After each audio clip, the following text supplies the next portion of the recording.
Welcome into Locked On Knicks. Alex Wolfe and Gavin Schall here, and we have a great, depending on how you all feel about that team across the river, guest today, Doug Norrie of the Locked On Nets podcast. We got together with Doug, Gavin, to talk a little Kevin Durant, aka the biggest story in the NBA that thankfully is not the Knicks right now. Yeah, the latest on Durant, how Doug thinks they will ultimately handle it. And could there be a Kevin Durant trade to the Knicks? It's a long shot. We'll tell you why right now on Locked On Knicks. You are Locked On Knicks, your daily New York Knicks podcast, part of the Locked On Podcast Network. Your team every day.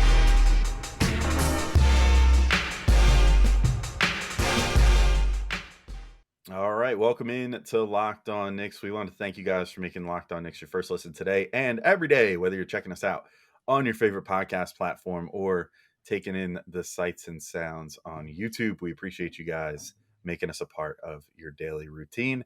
I'm Alex Wolfe. I'm editor-in-chief of Knicks site The Strickland, which you can find at thestrick.land. He is Gavin Schall, your favorite play-by-play broadcaster's favorite play-by-play broadcaster, about to get into high school football season, one of my favorite seasons as a former high school sports writer. And as we said, we are joined by Doug Norrie of the Locked On Nets podcast today. And we're talking about a lot of things. You know, I introduced it in the intro as being mostly about Durant, but it starts with a discussion about Kevin Durant. We talk a lot about team building and how things have gone for the Nets and Knicks the last few years. It's intriguing because we talk about how the both teams have had similar paths as far as their success in the last few years, but obviously are on very different trajectories at this point. So we talk about all that and a bunch more. So I won't hold this up anymore. You can just listen to the actual conversation. We're getting into it now with Doug Norrie of Locked On Nets. All right, it's crossover time. The much heated Locked On Knicks, Locked On Nets offseason crossover is here. The animus is palpable in this recording room right now. We're Alex Wolfe and Gavin Schall. We're joined by Doug Norrie of the Locked On Nets podcast. We're of the Locked On Knicks podcast. Doug, I wish I could say that the Knicks had the biggest story going on in the NBA right now, but as we were getting ready to record this episode, Kevin Durant was literally beefing with a primarily Knicks writer on Twitter about whatever, talking about the CBA and whether the NBA is going to lock out, and he thinks the media is rooting for an NBA lockout or something, and all this other crap. But of course, the big story in the entire NBA right now is the whole Kevin Durant saga. I guess so. I do want to talk about if either of our shows think that there's any possibility that the Knicks and Nets could potentially deal with one another on this particular, Kevin Durant issue, as far as, executing a trade, particularly if like Donovan Mitchell goes somewhere else or something like that. But I guess I'll first ask you, like, what has it been like working this saga so far? Because I got to say, every day, Gavin and I, like, every time new news comes out about Durant, before we start recording, we're just like, thank God he didn't choose the Knicks a few years ago. Well, I was going to say, like, before I'll answer, we'll get to that in a second, but you guys have to just secretly love this, right? Like, just seeing like the amount of discord, seeing the amount I don't think it's secret for Alex. Yeah. Okay, I was going to say, like, I feel like you'd be doing your fan base and just maybe the podcast in general a disservice if you weren't like, yeah, this is amazing. Just to watch this from a Knicks perspective. It's terrible from the Nets perspective. Yeah, the reality of it too, from a Knicks perspective, at least for me, is like, I don't even think so much, like, I would have still been ecstatic had Durant chosen the Knicks back in 19. Sure. I still was sad when he didn't. I got over it fairly quickly, and the Knicks have had their fair share of success since then. To be honest, they've had about the same amount of success as the Nets have, except for now have all their draft picks and a young core going forward, which is nice. But like, I think the biggest thing is I just think about, like, if both those guys were on the Knicks right now, and if Harden had passed through the Knicks for one season and had things end the way that he did, I mean, we would just have a never-ending storm of garbage coming our way, of just, the national media, like, taking victory laps and everything else. And it would just be a huge mess in that regard. So from that perspective, that's where I'm most like relishing in the fact that this isn't the Knicks, is that, like, if this was the Knicks, it would be a 5,000 times bigger story. And Oh, we're yeah. hearing about it a lot from the Nets perspective, like with Durant asking out of the Nets, it's still a big national media thing. But I mean, we literally would not be able to go a single day without hearing about this all summer if this was Durant and the Knicks. So That's my what's biggest happening thing. now. So Yeah. I think this debate around this comes down to just how it comes down to perception around like how to feel about this Durant situation. And I actually never had really considered the part where it's a relatively the same success rate over the last couple of years between the two teams. That was kind of a bummered way for have to be framed in a way that I had, but you're totally correct. It is, relatively speaking, it's been about the same. I think what it comes down to for me is wondering sort of like what the point of let's speak from a fandom point of view, like what the point of fandom here is the point of fandom, or from rooting from a team perspective, to have it just kind of be this steady sort of like straight line, organizationally, and everything's kind of, everything's solid and stable.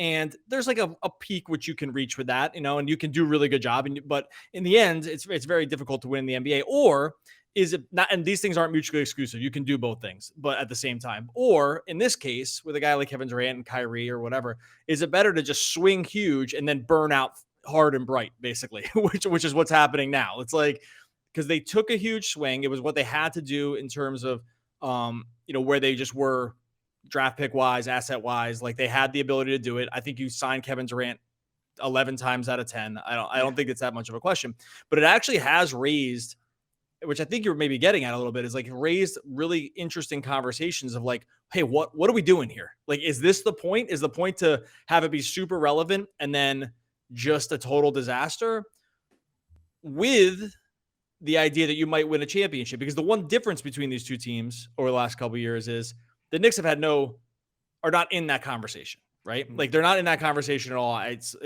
not a knock. It's just true, right? Yeah. But so is it better to not be in the conversation, but have things on this like nice steady trajectory up, nice moves, couple nice draft picks, a nice free agent signing or two, and have it be like that? Or is it better to just absolutely go for it, knowing that if it doesn't work, you're going to be in the situation where the Nets are right now, which is just sitting on 18 different landmines, like trying not to move and just explode one of them and have the whole thing go up. So I'm not sure, actually. Like, I'm not sure. I don't know what you guys think, because I think it's really just the trajectories are totally different right now. No, and I think it's so interesting because as I try not to remind people on this podcast, used to host Locked On Nets. And as someone who was an avowed Nets hater my whole life, I grew to really like the teams. Part of it was that the broadcasts were so great. I loved Ian Eagle, loved Ryan Ruocco, Sarah Kustok. They made it so much fun. But the team itself was just extremely likable. I mean, they built themselves up. I mean, it's kind of what the Knicks have had to do the last couple of years, like from the worst like depths you can be in the NBA. No picks, like no discernible future, a promising market, but like clearly like the second team in that market to a team that was totally dysfunctional. And yet just through like shrewdness for a GM, like who knows, like maybe we'll get fired, maybe we'll still be around. Like he was able to pull that out, find Spencer Dinwiddie out of nowhere, find Joe Harris out of nowhere, get D'Lo on the cheap, Jared Allen in the 20s, Karis LeVert in the 20s, on and on and on. It was a brilliant rebuild. And on one hand, when they first there was talk that they could potentially get KD and Kyrie, I was like, man, I kind of want to see what this team could be. It's so much fun. And you look at it like objectively, and you say, all right, if they had just kept that team together, they would have been really excited about Jared Allen at this point. He would have turned out to be an all-star. Dinwiddie has pretty much become who he is, like a nice player. LeVert, very similar. If anything, he's kind of disappointed me in terms of who he's become. Joe Harris has been hurt. It would have been a team that honestly like would be, I would say, behind where the Knicks are now, like an 8 seed, a 7 seed, like and totally played fun basketball, and like the collective cohesion that those guys had would have been a lot of fun. But like it stops being cute at a certain point, right? So that's why, to your point, like if you're the Nets, you make that swing every time. And we're talking about a team that, I mean, to Alex's point, on one hand, like you look at the pure results, they got one round further than the Knicks have the last 3 years. I think there was a stat out there that like Julius Randle's like total stats over the last 2 years, maybe partially because of injuries, obviously, are better than Kyrie's or better than Kevin Durant's. Like the Knicks have won more games, I think, over the last 3 seasons than the Nets have. Maybe I'm wrong on that. Don't kill me if I'm wrong on that. But anyways, point being, the Nets have gone one round further than the Knicks. on the same hand, one of Kyrie or Harden doesn't get hurt a year ago in the playoffs, and the Nets win the title because they were playing the team that ultimately won the championship, and down 2 Hall of Famers pretty much won that series anyways. So I think to your point, you take that chance every time. But where do you think, I mean, you were just kind of like debating it internally, like, do Nets fans feel like this total sense of dread now? Or is there this idea like, look, we trade KD, we get a massive package back, we trade Kyrie, at the very least, we get a couple of first round picks. You could argue that they would be in a better position now than they would have been if they had just sort of kept the core of that team, even as badly as this is blown up. All right, we'll be right back in with Doug. We're continuing talking about the Durant saga, about our team building philosophies, and eventually talking about a Kevin Durant trade to the Knicks or not. I don't know. We'll see when we get there. But first, you're hanging out with some friends and putting back a few drinks. A few becomes a few too many.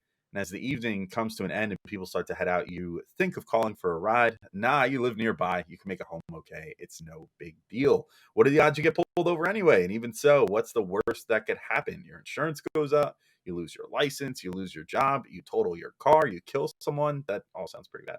Everyone knows about the risks of driving drunk. The results are tragic and often deadly. However, that still doesn't stop everyone from getting behind the wheel while under the influence. That's why police officers are out there right now looking for impaired drivers on our roads to save lives. So if you think you're okay to drive after a few drinks, think again, play it safe, and plan ahead to get a ride. It only takes one mistake to change your life or someone else's forever.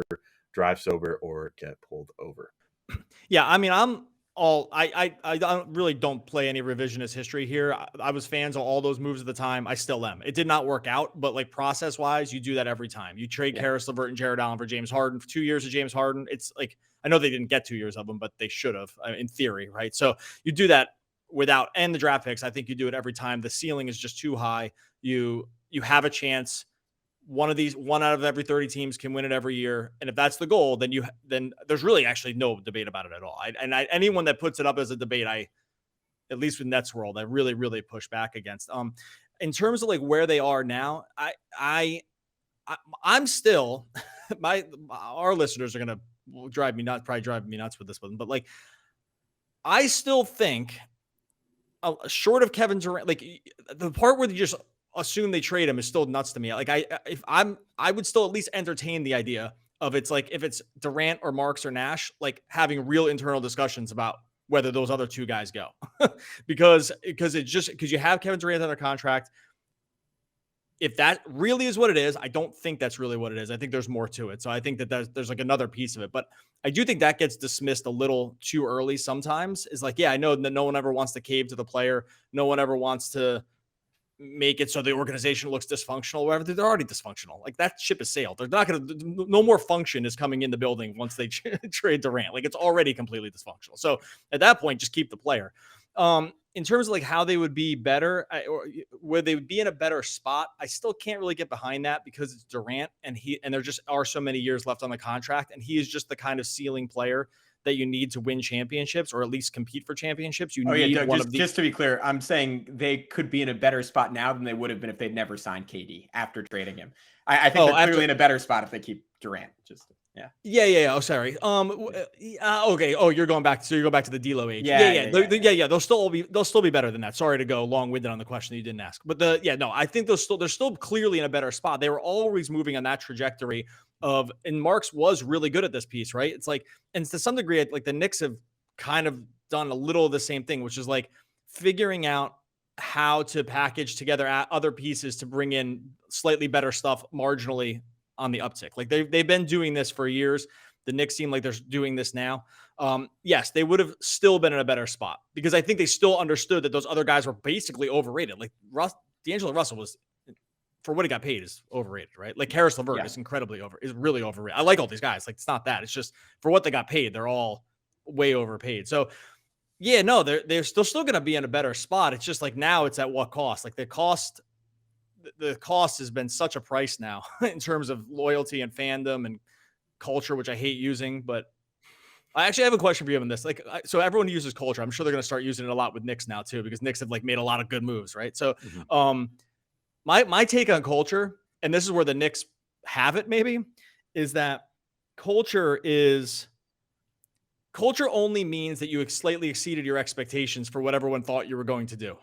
So like you have good culture if you're 10 to 15% better than anyone thought. You have bad culture if you didn't get to that point. And that's like all of culture. That's all culture is, because at some point you said, you put it great. It's like, it stops being cute. Yeah. At some point it's, you reached what your culture level was. And now you either exceed it or not. Like, don't you think I think the Knicks are on like that perfect trajectory now where they kind of got a little of it 2 years ago when Randall just shot the lights out. Culture dipped a little bit last year when when it didn't look as good, and now they made all the right moves. Does that make sense? Like, do you think that they're on that kind of trajectory now? Yeah, I think more so than even just like the culture aspect of it for the Knicks. And I do think that they've established, like, if you want to talk about culture, I think it's more about getting a consistent identity on the court. Yes. Which I think that especially on the defensive end, for all of his faults, like Tibbs has finally established them as a good defense, which is great. We were just talking about this on one of our most recent pods with our friend Dallas Amico, that like they put out a like top. I think they were one of the top, by certain metrics, they were the number one defense in the NBA post All-Star break last year. I mean, just by points per 100 possessions, they were points per 100 and defensive rating and all this stuff. Like, so he's established that. I think that he certainly needs to get more creative offensively, and maybe that's where their next coach does that. But I think that's what I think of more with culture than like this like vapid like organizational culture idea that we've heard, which is mostly how it was related in terms of like the Nets and stuff. But I will say one thing that you said this is something that I know certain people that listen to our podcast probably will hate me saying, but like, I agree with what you said about you have to make that move 100 times out of 100. Now, I don't know if they're quite the Knicks are quite there yet as far as this like Donovan Mitchell trade, right? I think that you could reasonably say the Knicks have like another year to think about what's our all-in move going to be, which is why I think they're holding out on the Mitchell front and being like, we don't have to give you everything that you want right now, Danny Ainge, because we can just roll this team out here with Jalen Brunson. Right. And our fans are going to be happy because we have new blood. We have the best point guard that we've signed in years, about to start for the team in his prime, not like Kemba Walker last year that was like, wow, we signed a guy who was awesome like 4 years ago. That maybe if there's something left in the tank could be about 70% of that. They're signing a legitimate guy on the upswing in his prime that they can send out there. But I agree with you in the sense of, I say this somewhat often on this podcast, young players and draft picks have expiration dates. Yes. There's a point of diminishing returns on these guys. Like, yep. And people don't seem to get that. People look at with the Knicks right now, it's everybody's like, just trust in the young core, blah, blah, blah. They're all, on their rookie contracts and blah, blah, blah. It's like, but rookie contracts have expiration dates. And yep. Once you pass that expiration date, like we're literally before the end of this summer, probably in the course of the next, month and a half, we're going to see an RJ Barrett extension. I almost guarantee they're gonna lock that in, and the number is probably gonna pay him somewhere around like $30 million a season, starting next season. Not this coming season, but the season after. And that's all of a sudden he's not just a young cost control guy anymore. He's a guy that has to live up to a contract, and that's gonna happen soon thereafter with Emmanuel Quickley and Obi Toppin, and then it's gonna happen with Quentin Grimes and Jericho Sims and Deuce McBride. Like, these things are all gonna happen pretty quickly. So I think that that's something that, and the same thing happens with draft picks too, right? Like a Dallas Mavericks top 10 protected 2023 first round pick ceases being a mystery box after the draft passes. Then it's a player, and that player, unless they come out and really prove something, which I will give the Knicks credit. They've, I think, turned their late first round draft picks into better players than what the draft pick by itself would have been worth. Like Quentin Grimes, I think, is worth a lot more than like the 25th pick in the draft now at this point. But like, there's points where these assets become less valuable and people don't understand that. So they think like, oh, the Knicks are sitting on a treasure trove. Just sit on it longer until the right guy comes up. But sometimes you just got to make that swing, and I don't fault the Nets for doing what they did. Like I said, I literally opened the show saying like, I wanted the Knicks to sign Durant. Everybody did. If anybody says they didn't, they're honestly full of crap. Like, yeah, let me throw this out there real quick, Alex. Yeah. I think the equivalent of the Donovan Mitchell move was the Harden trade. Like the Durant and Kyrie was just like, yeah, of course, yeah, come on in. Yeah. They were short. But the Harden trade, I mean, for them, it was to win a championship. For the Knicks, you make the Mitchell trade. And this is probably why they're holding out on not giving up like a Harden level package is like, A, is he as good as Harden was at that particular moment? I don't think so. And B, what do you think your ceiling is here if you make this move? And I think that's why they're holding out a bit, but at a certain point you do have to certainly take that swing, because otherwise, if the Nets had just stayed the course with that fun young team, they would be paying D'Angelo Russell, Karis LeVert, Jared Allen, and all those guys, Joe Harris, like all the Dinwiddie. I mean, all those guys make in excess of $20 million a year now. That's essentially your whole salary cap right there, just between those guys. And what is the ceiling of that team in 2022? All right, guys, we'll be back with Doug one final time to answer the question you've all been waiting for. Could the New York Knicks trade for Kevin Durant? You want to bet on that? There's only one place to go. It's betonline.net. They're the fastest and easiest way to check in on all your betting needs. You can find all your favorite sports and events at the #1 source for odds, lines, and games. You can find reviews and news of every league, including Major League Baseball, NFL, NBA, NHL, combat sports, esports, and even golf.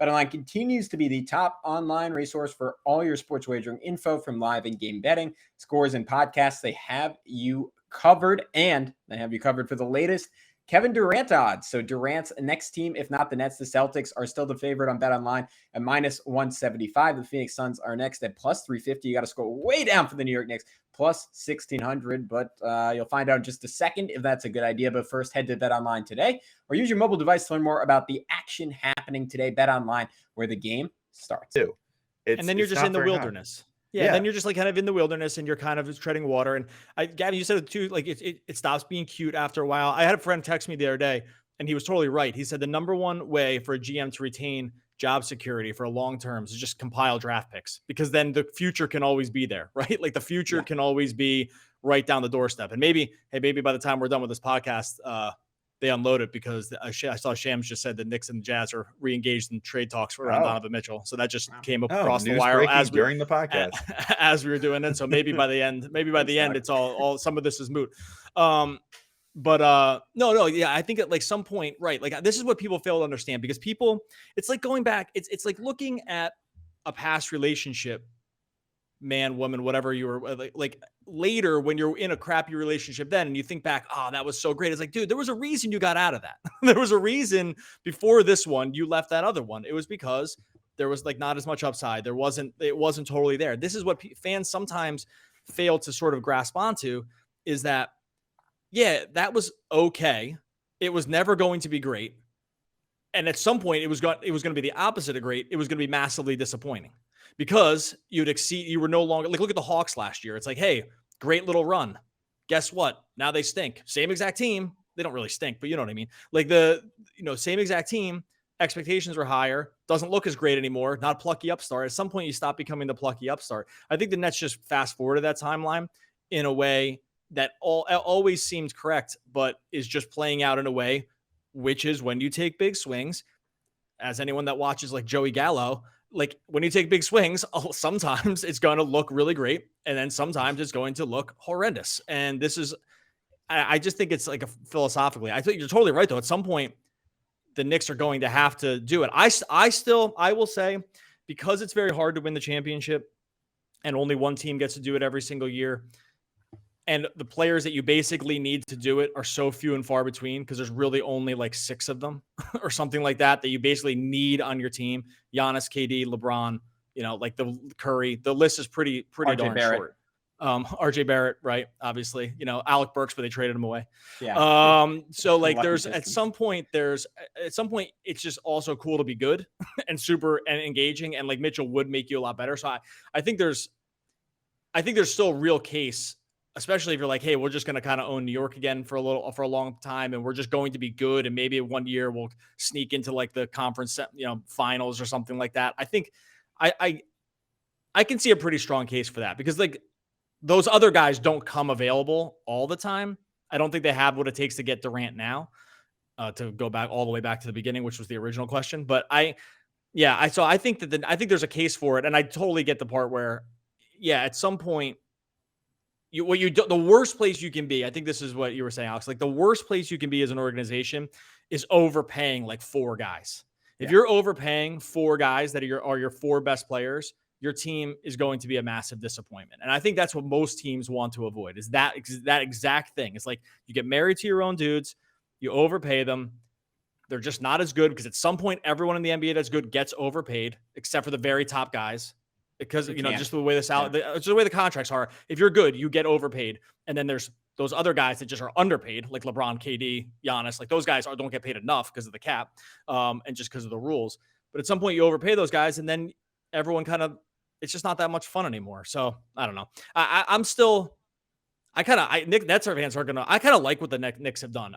Is the ceiling super high? No, but at least it kind of makes sense chronologically, and you can build toward it. And what team in sports hasn't been disappointing for some stretch over the last few years? Like they've all been. Yeah, at some point you're going to go through disappointments. You'd want to just basically see linear growth, and I think the Knicks at least have done that. I think the Nets tried it, and now they're just on the other side of the mountain, coming down at warp speed. We'll see where the bottom is. Yeah, I think what's so tricky for Knicks fans when talking about the Mitchell trade is just the ambiguity over who the young guys are, and that's both in like a positive and negative direction. And that's sort of, this is what we discussed basically the whole second half of last season. But this is Tom Thibodeau playing in Alec Burks 38 minutes a game, coming home to roost. Because if you had started Emmanuel Quickley and played him all season, you started Obi Toppin and played him all season, if Quentin Grimes, when he was healthy, had gotten 35 minutes per game, just almost no matter what, I think the Knicks and Jazz would be starting from a much clearer and more honest place of saying like, all right, clearly Obi Toppin and Emmanuel Quickley are not going to be all-stars, but they're clearly going to be very good players in this league. And instead you're in a place where the Knicks can kind of trick themselves into saying, or maybe trick themselves, maybe they know something we don't, that, you know what, we kind of think Quentin Grimes is going to be like one of the best 3-and-D players in the league. We kind of think Emmanuel Quickley, like maybe it's only a 5% chance, but there's a world where he can be an all-star. There's a world where Obi Toppin can average 24 points per game very efficiently. And the Jazz are saying like, these are guys that you're not even playing. Like, even though this is a little dishonest because I think the negotiation is probably just over the 4 unprotected first-round picks. But if the Jazz are arguing for that second young guy in the trade, and that could certainly be a breaking point for the Knicks, they could be looking at like, why wouldn't you give these guys up? Like they barely played. So I think that's what's tricky, is that we just don't know the value of those guys, because unlike the Nets, the Knicks didn't really embrace that youth model. And they said, we just wanted to be as good as possible next year. And the greatest irony of all that is the best they could have been last year is probably playing those guys more minutes. But Doug, I wanted to get a feel. How do you think this ultimately ends with Durant? Because like you, I've kind of been on the bandwagon all summer. Like I just wouldn't trade him. Like, and he came out and tweeted yesterday, said, I'm not going to retire. That's insane. Like I would play this out. I honestly think the crazy thing with all the Simmons stuff is to some extent, he's a perfect fit for the Nets, but even more so, the Nets were such a perfect fit for him. And I kind of think Brooklyn would be crazy to not see what that could be, unless you just get like that dream Durant package. Like if Jaylen Brown was actually on the table, I would have jumped on that. If I was Brooklyn, I'm dubious that like the suggested trade was the trade that was there. But how do you think this ultimately wraps up? Man, I've gone so many different versions of this through the summer, because I've been sort of convinced. I will say things I never thought the Phoenix thing was going to happen, even from the start. Like I was like, that one never felt right. I stood firm on that ground. I'm going to keep all the receipts on that one. Hopefully it doesn't happen. Just because of me. Like I don't care about it. Right. Like I don't want to look bad. I'm a Suns fan, so I'm rooting against. So I don't think that one goes down just because of the mechanics. I think that he starts the season on the team because I think they will hold out. I think they can kind of reset a little mini tank this season if they wanted to. It's not the worst thing in the world for him to sit, just because they have their one pick this year that swaps with Houston, who's also probably going to be bad. So they can kind of tank it for one season if they really want to. Now, that being said, having Kyrie Irving and Ben Simmons on the team makes it hard. It makes it almost impossible to do that. So they get in a weird situation there. I think that this is like not sourced or anything. I think that the ultimatum that Durant threw out there was probably mostly not fake, but a way to kind of push his way out the door rather than a real ultimatum about Marks and Nash. I wonder sometimes, only because you mentioned Simmons, I wonder sometimes what the deal is there with these guys, because we've talked about this in the podcast. Again, not reporting anything. So little is said about how these guys, like the time that these guys have spent together or like each other or whatever, that makes me wonder if Durant has had real questions about even just playing with Simmons. By the way, this is we said this well in advance of like whatever Rick Bucher and all these other guys said. Like we said this a month before that, just wondering about like, yeah, it's weird how little you hear about this, right? It's weird how little you hear about from these guys talking, interacting, wanting to play together from the last year. So I wonder if he's just kind of looked around the room at what the Nets currently are, Simmons included, and the rest of the team, and just said, I can kind of see how this is going to work. And it's just not going to work for us. So I get a little worried about the situation there.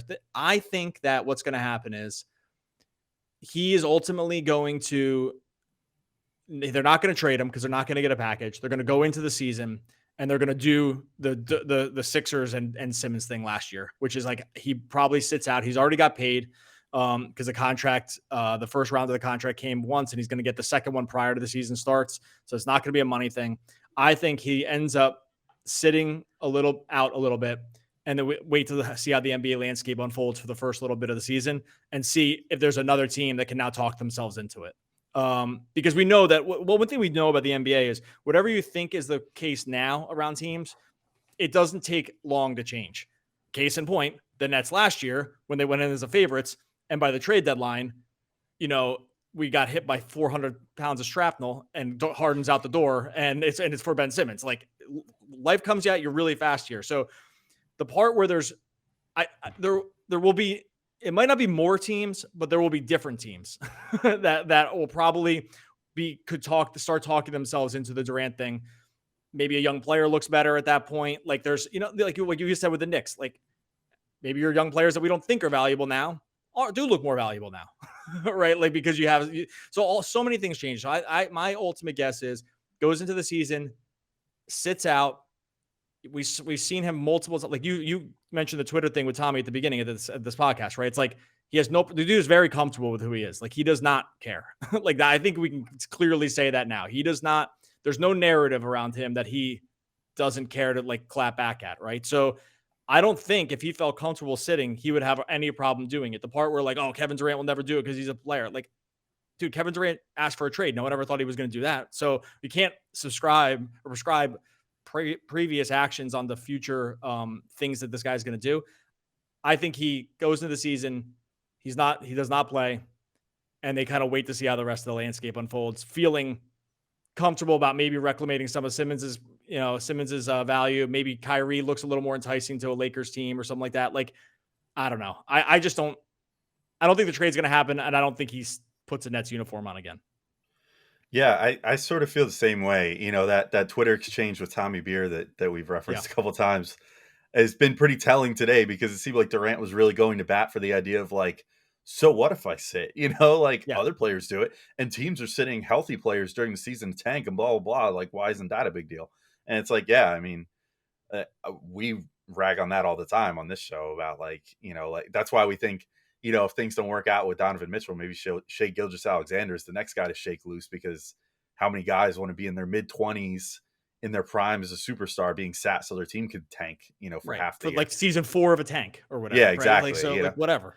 But yeah, I'm with you with the Durant situation. That's kind of my read on it too. And I don't cover the guy every day, thankfully. So I don't know. I probably don't have nearly the finger on the pulse that you do, but I feel like it's going to hit that point too, where he's either going to sit or he's going to do like the Harden in Houston and just like massively mail it in and like show up, obviously not caring, and just try to tank the locker room so much. That's actually the one thing I think he won't do. I actually don't think he'll do that. Now, again, I'm going to argue against myself here, because I just said, oh, we've never seen that before. So that whatever I said before doesn't help my argument there.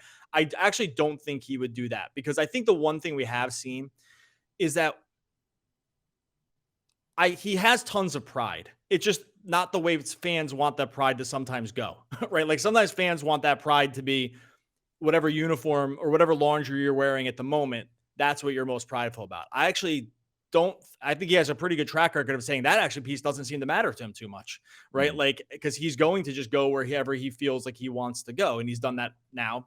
Well, he's done it twice and he's about to do it a third time. So, but I do think like Kevin Durant as the guy, as the player, I do think he would not do that. I don't think he would come and just half loaf it around the court. I don't think he has that in him. And frankly, I don't think the Nets would want him to do it either, because there'd be injury risk and there's other stuff. Like, unless they were fully committed to knowing that he was going to come back, I don't see how the Nets are incentivized to throw him on the court in that situation, because even if he just dogged it, which I don't think he would do, you do kill the trade market by having him twist something, tweak something, tear something. Like there's so much downside to a situation like that. So I don't think that one happens, but yeah, dude, he's just an interesting guy. Like I can see why he's a polarizing guy. I can see why people probably either like can't stand him or just absolutely love it with very little in between, because it kind of speaks to probably how you root for the NBA, what you think of like the superstar era, what you think about teams. I think this actually does embody a lot of like how fandom has drawn their lines right now. This one is that like coming to an absolute head. The other ones have just been interesting. You have your Harden stands, your Simmons stands, the guys that kind of people that hang around rooting for a player. This one actually, I think, really is drawn very divisively around how you view the NBA and their superstars, because whether you like Durant, you either like Durant and you love what he's doing here, or you just cannot stand him and you think he's everything wrong with the NBA. I just kind of see both sides. All right, so let's wrap on this. Is there where we started? Is there any world where the Knicks or Nets could make a deal? And much to the chagrin of myself, Alex, and all Knicks fans, I think if anything were to happen, it would be around Kyrie Irving, just because I don't think I think a Kevin Durant trade would involve RJ Barrett, and I think that would be a non-starter for the Knicks. Maybe I'm off on that. And Doug, like, let me know if you think it would get to a point where like the Nets would kind of be like, yeah, we'll just take a ton of picks. To me, that wouldn't be very appealing for them unless it was some kind of 3-team trade that had the Nets getting Donovan Mitchell somehow. Because they obviously owe all their pick equity to the Rockets, and the Nets aren't planning on tanking anytime soon. So going all in on that direction seems a little weird. Maybe they would do it just as an asset play and say, all right, we'll take your picks. We'll take Obi Toppin. We'll take Emmanuel quickly. And then for the Knicks, Kevin Durant even in a world where they give up no players for Durant, which seems impossible because there's just not enough picks in the world for that to happen. I don't think they're title contenders if they got him. And for the Knicks, I think it's much more palatable to have a long runway with a Donovan Mitchell than say you have to be a top 3 team in the NBA right now to justify trading for a 34-year-old Kevin Durant, who was incredible for most of last year. And a lot of people consider him the best player in the NBA, but maybe showed small signs of slowing down a little bit by the end of the season. So I'm poo-pooing my all question, but what do you think about all that, Doug? Now, I don't. Well, okay, I'll say I don't think it is going to happen, because I think the money to make it work would probably involve like Randall or whatever, and like I don't think that they have interest in doing that. I will say, so I think the answer is no. I don't think the Knicks really have even the assets to really throw it back. Because I think just in terms of what you've heard the Nets kind of wanting, right, which is a la the Simmons trade, which they want a big player back, right? You got at least one really good established player has to come back. Where I do think it's interesting, though, is I do think with this Marks crew, I don't think they'd be opposed. I don't think they would care at all if they were trading him to the Knicks. Let me put it that way. Like, I don't think they care about that part that much. I think that they've shown that they will just trade up. If the deal is right, they will trade the guy. It doesn't matter if, you can take a cab over to see him or not, right? Like, I think that they would do it if the Knicks had the right package. They would consider it, and it wouldn't matter to them. And I think that's correct, by the way, because there's just too few teams in the NBA. You can't limit who you trade somebody to just because of geography or fan bases or anything like that. If there was 150 teams, you could start thinking about it. There's only 29 other teams you can trade with. You are doing yourself a disservice to not think about it because it's a little too close to home, right? So I don't think the Knicks piece of it would stop them from doing it. I just don't think the Knicks have the exact stuff they're looking for, which is starting with at least a name recognition player. Whatever we think about RJ, like, he's good. I think he's going to be better. Having him be the centerpiece of around Kevin Durant, it would be probably really tough for him. The pressure on him would be way, way beyond what it is now, right? Like, to have him just be, it's hard enough being a high draft pick. If you get traded for Kevin Durant, like, you're going to have to perform. And I just don't think he's the pedigree of player that would be a starting point. So I would say it's more about the Knicks assets or lack thereof, and less about like, oh, it's James Dolan, it's Joe Tsai. Like, I don't think these people actually really care about that. That maybe some owners do and some GMs do. I don't think the Nets are one of those teams. Yeah, I'll just quickly say I don't really see them as a fit either. I think that ultimately what's going to happen. It like what would happen in that scenario is sort of like what you said. Like the Knicks would try their hardest to sell Julius Randle as being okay, like Julius Randle and Ben Simmons and, a built out roster. And now you're going to have a ton of picks. Like you can figure this out. Like both those guys are signed for a long time. They're both pretty much in their primes, like maybe Randle, they can build an offense that's more Randle centric again, which the Knicks, that was part of why he got like really unhappy last year.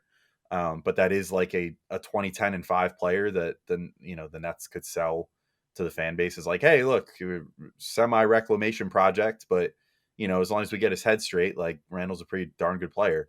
But I think the Nets would be like, like we'd probably prefer someone that's going to meld a little better. Randall this past year proved that the shooting was very empty gym centric, it seems.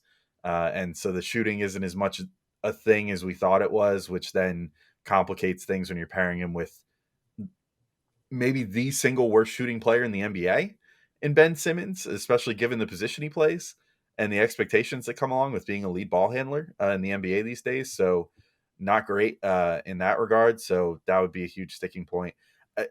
Otherwise, assets wise, I think they stack up pretty good. It's just like, if that's the Nets' main thing is they're like, we want a guy that we can like immediately turn around and I don't know about contend with, but at least be like a mid playoff seed with again.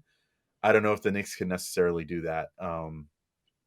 But draft picks wise, just like in the Mitchell scenario, there's definitely no team better equipped just on that front than the Knicks, other than like the Thunder right now, or maybe like the Rockets, Jazz. Yeah. I mean, but none of them are going to go after Durant because Durant would just do the same thing there and be like, I'm not playing here. Right. I'm not playing for the freaking Thunder again. Like, I don't want to come back here and be on a tanking team. Dude, him and Poku would be a problem. Though. Yeah, him and Poku.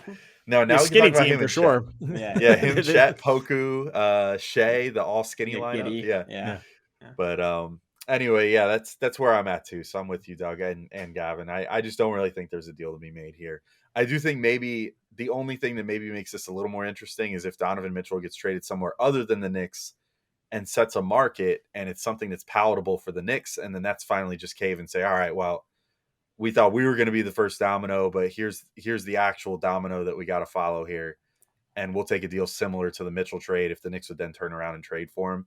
I kind of hope they don't, though, because there's, as we just learned with the Nets, there's no, and as you said, Doug, with the type of guy and player that Durant is, there's no guarantees that Durant's not going to just turn around in a year from now and say, I don't want to play here anymore. Like send me somewhere else and hold the Knicks hostage then. So, we'll see how it all goes. But I think we've probably reached our logical endpoint of this podcast, unless anybody else has any. Do either of you have any final statements before we? Well, my final statement was I felt really confident thinking he wasn't going to go to the Knicks, and then as you were kind of walking through a scenario where there was like maybe a little likely, I found myself really rooting against that. So I'm going to. So while I don't think it's going to happen, I had maintained some sanity, maybe probably by thinking there was just no way it was going to happen, and the fact that you introduced a minor world where it could. Makes me not want to see that happen. So go wherever you want, get paid wherever you want. Please, let's just not have to be the Knicks. I don't know if I want to.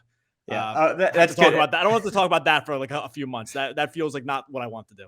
A nice acrimonious note to end an otherwise civil podcast on. Thank you so much, Doug Norrie. I know this will be airing on your side too. But before we send you off, can you tell Knicks fans where they can find all your work? Because I know it goes beyond just covering the Nets. Yeah, at Doug Norrie on Twitter. That's there. You can follow it there. Really, really appreciate it, guys. And that the same at the Alex Wolfe and at Locked On Knicks over there for the Knicks guys, so that I don't have to throw anything at the end of this podcast for me. All right, fantastic. Take it easy, guys.